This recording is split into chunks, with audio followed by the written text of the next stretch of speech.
আসসালামু আলাইকুম, কেমন আছেন সবাই? আমি ভালো আলহামদুলিল্লাহ।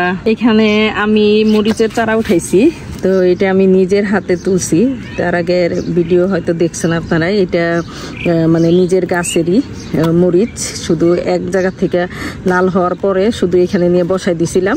তো বসাই দেওয়ার পরে মাশাল্লাহ এইখানে অনেকগুলি মরিচের চারাই মাশাল্লাহ উঠছে। এখন এই মরিচটা অনেক ঝাল, এই ঝাল থাকার কারণেই আমি এই মরিচটা মানে আমার কাছে খুব ভালো লাগছে। তো এই জন্য মরিচটার আমি মানে চারা তুলছি। তো এই চারাগুলির জন্য আমি এখানে আগে থেকেই ক্যানগুলি রেডি করে রাখছি। এগুলিতে আমি ফুলকপি পাতাকপি লাগাইছিলাম, এগুলি 5 লিটারের ক্যান। এখানে নিচে বালি মাটি দিয়ে রাখছি, ছাদ ঝাড়া বালি মাটি। এখানে আমি ছাদ বাগানে সবজি বসানোর জন্য যে মাটিটা রেডি করছি, ওই মাটিটার উপরে আবার কিছু গোবর দিয়ে দিলাম। তো গোবরটা দিলে গাছগুলো আর একটু বেশি হেলদি হবে। গোবর মাটিতে বেশিরভাগই মরিচ চাষ ভালো হয়, তো এই জন্য একটু বেশি করে দেওয়া। আগে তখন মাটিটা তৈরি করছি তখন এটার সাথে গোবর মাটি দেওয়াই আছে। তো এখন আবার দিলাম নতুন করে, যেহেতু চারা বসাবো। তো আমি এইভাবে মাটি আগে থেকে রেডি করে রাখি, তাহলে আমার চারা বসাইতে সহজ হয়। তো এখন আমি এই মাটিটা আবার রেডি করে নিতেছি এই গোবরগুলি মিশিয়ে। এখন আমি এটা দিয়ে সবগুলিতে মাটি দিয়ে দিব। আর যেহেতু বর্ষাকাল চলে আসতেছে, বর্ষাকালে মরিচের একটা ক্রাইসিস থেকেই যায়। বর্ষাকালে মরিচ গাছ খুব কমই হয়, তো এই জন্য মরিচের একটু দামও বেশি থাকে।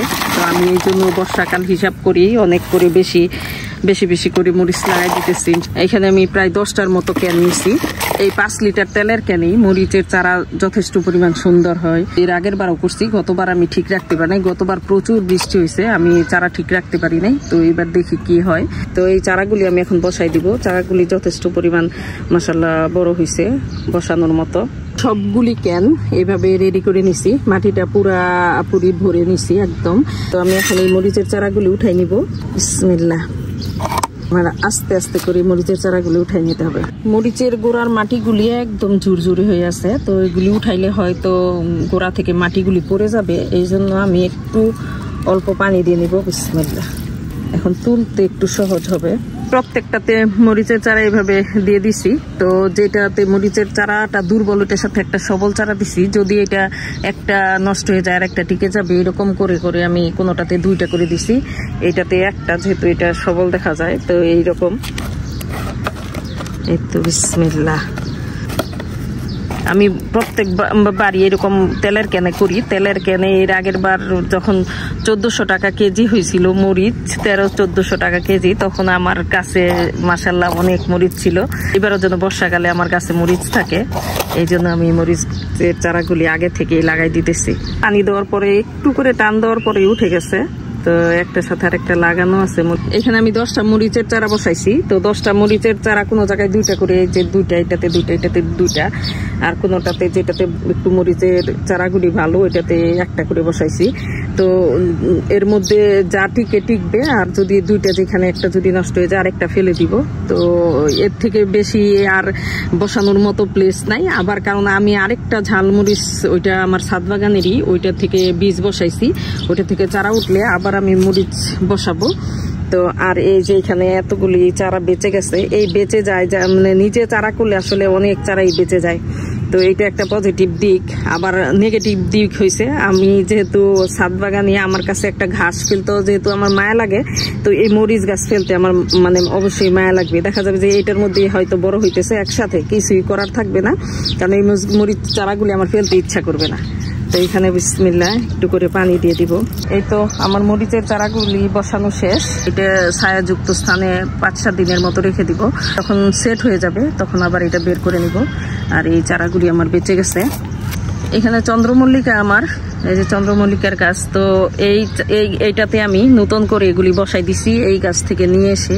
তো এটা বসাই দিছি, পরে মাশাআল্লাহ হয়ে গেছে। তো এটা আমি করলার গাছ নিয়ে আসছি নার্সারি থেকে। তো বলতেছিল যে এটা করলার চারা, আসলে করলার চারা কিনা তা জানি না। তো আমি এখানে এই ড্রামে আমি খুব সুন্দর করে এই চারাটা এটা বসাবো। আমি সব রেডি করে গেছি। এখানে নিচে জৈব মাটি, সবজি পচানো মাটি আর কি, এগুলি সব নিচে দেওয়া আছে। আর এটা বসানোর পর আমি মাটিগুলি দিয়ে দিব। আমি করলার চারাটা বসাই দিছি। এখন এখানে আমার রেডি করা মাটি দিয়ে দিব। বিসমিল্লাহ। এই রেডি করা মাটি দিলে এইটাই সুবিধা যে যখন ইচ্ছা আমি চারা বসাইতে পারি। আচ্ছা, আসলে একা হাতে দিতেছি, এই জন্য একটু সমস্যা হইতেছে। আমি সাইডে দিয়ে দিব প্রথম। এই যে আমি মাটি সব উঠাই রাখছি এগুলি। আমি সবজির গাছ যখন কেটে ফেলি তখন আবার পুরা নতুন করে আবার বসাই, সব মাটি নতুন করে বসাই। এই যে গতকাল এগুলি আমি ছাদ ছাড়া কিছু পাতালতা ছিল ওইটা দিয়ে দিছি। তো এখন এটাতে একটু পানি দিয়ে দিব, এখন আর মাটি দিব না, যথেষ্ট পরিমাণ মাটি হয়েছে। এটা আরো নিচে যাবে আস্তে আস্তে, পর্যায়ক্রমে আমার এটাতে মাটি দিতে হবে। এই বলে আমি সবজি পচাই, সবজি পচানোর সাথে মাটি মিশায়া এগুলি পচাই। তো পচে গেছে এরকম। আমি পচানোর পর এটা আমি যখন চারা লাগাই এখান থেকে নিয়ে নিয়ে চারা লাগাই। আর এইদিকে এইটাতে এই যে এটাতে সর্ষে খোল, এটা পচে গেছে, এটা 1 সপ্তাহ হয়ে গেছে। এটা এই যে এভাবে নাড়া দিয়ে দিয়ে এটা সব গলে গেছে। এখানে 1 কেজি পচাইছি, যেহেতু আমার গাছ বেশি।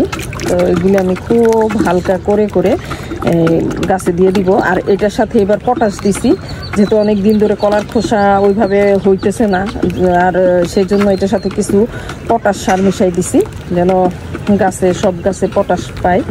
তো আমার এগুলি গলে গেছে সব, 1 সপ্তাহ যেহেতু হয়েছে। এই যে এটা কেমন হয়ে গেছে। এখন এটা আমি আজকে গাছে দিয়ে দিব। এটা আধা মগ সর্ষের খোলের সাথে এখানে আমি 10 মগ পানি দিব, পানি দিয়ে পরে আমি গাছে দিব।